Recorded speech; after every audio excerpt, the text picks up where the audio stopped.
Waduh, klien baru minta invoice lengkap sama bukti pemotongan PPh 21 segala. Ribet banget ya jadi freelancer zaman sekarang. Ya kemarin aku juga dimintain NPWP sama brand yang endorse aku. Kira pajak tuh bukan orang kantoran doang. Ternyata buat yang kerjanya bukan pegawai kayak kita, masih dikenai pemotongan pajak ya. Emang kita sebagai freelancer dan content creator juga tetap harus bayar pajak ya? Kok dipotong? Nah, kalian penasaran nggak sih? Kenapa pekerjaan bagi pegawai tetap diberlakukan pemotongan PPh 21? Padahal gajian diterima juga nggak tentu, tapi masih dipotong PPh 21 juga. Menurut PP tahun 2023, pajak penghasilan pasal 21 adalah pajak atas penghasilan sehubungan dengan pekerjaan, jasa, atau kegiatan usaha lainnya dengan nama dan dalam bentuk apapun sebagaimana dimaksud dalam pasal 21 Undang-Undang Pajak Penghasilan. Nah, ini seringkali disalahpahami.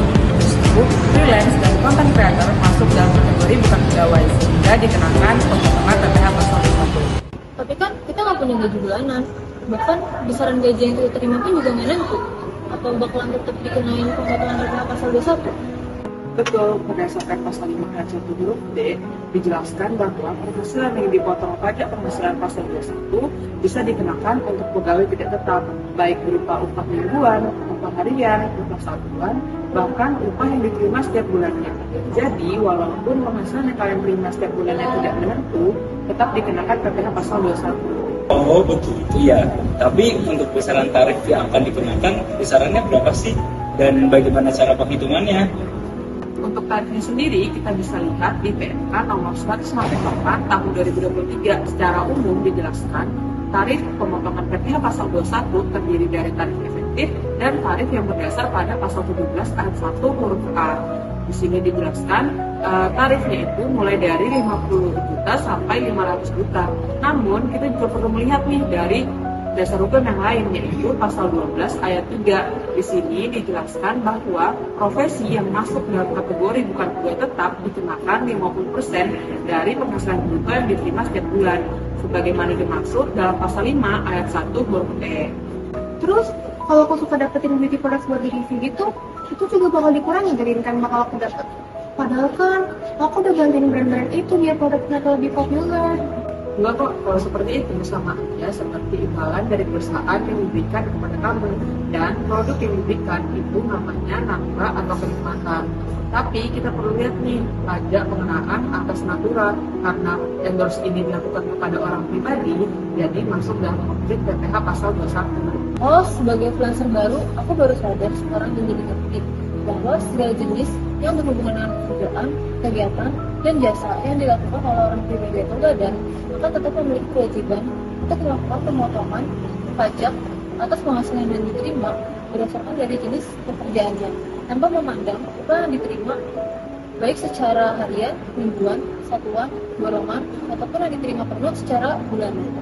Kalau begitu, artinya kita harus punya bukti pemotongannya ya, kayak pemotongan PPh 21. Iya, betul banget ya. Jadi bukti pemotongan itu penting banget buat menyusun SPT tahunan.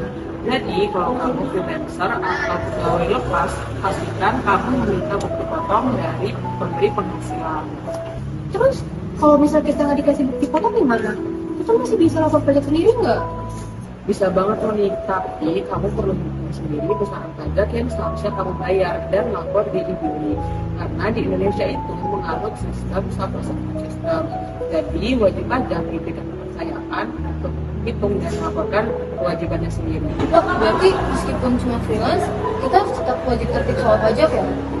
Soalnya kalau dari awal kita udah rapi, nanti di akhir tahun kita nggak perlu panik lagi. Aku baru tahu deh, ternyata banyak yang harus diperhatikan ya.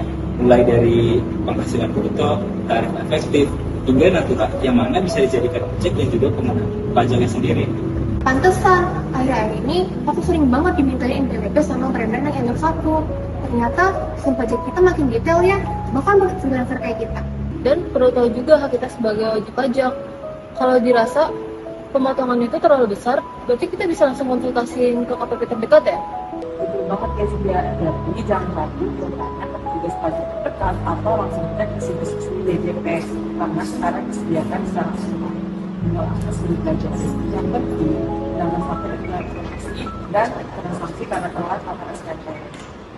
Wah, Artinya, semua bentuk penghasilan, baik uang, barang, atau jasa, kalau ada hubungannya sama suatu pekerjaan, maka tetap ada kewajiban membayar pajaknya loh. Artinya, kita sebagai warga negara, membayar pajak merupakan hal yang wajib bukan?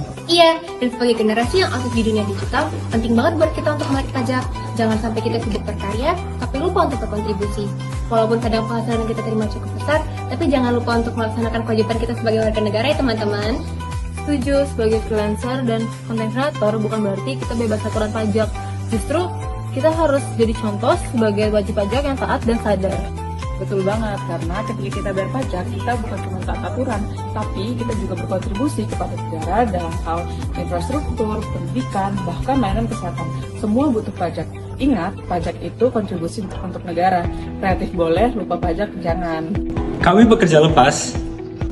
Kami pembuat konten, Kami bukan pegawai tetap tapi Kami tetap bayar pajak.